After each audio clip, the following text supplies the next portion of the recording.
You know, I'll never forget when God told me to sit down because of my disobedience, because of me not listening. And in 2023 of September, I was told to delete all my videos on TikTok. Why? Because of what I was doing. How I was in pride. How I wasn't listening. How I wasn't submitting to my husband. We can get deeper with it, but just so you know, disobedience. So this is what he told me to do. Because I had to seek him. I had to get to know him because I didn't know him. I didn't have the heart for the people. And so during that time, that's what I was doing for a couple months. Like, it wasn't until the new year of 2024 that I got back into it.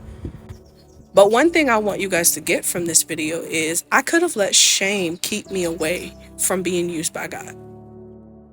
Even though I was disobedient, I did what I did, I could have let shame keep me away. Instead, I saw what was happening because the more that I began to seek God, the more I began to have the heart for the people. So I was telling God, I want to tell your word. I want to tell the people because there's healing in your word. There's power in your word. Chains break through your word.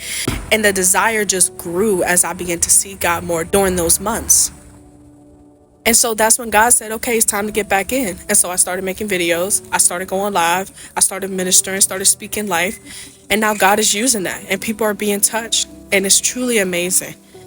And what I want you guys to get from this is shame could have kept me away. Because I did fall. I was disobedient. God had to sit me down.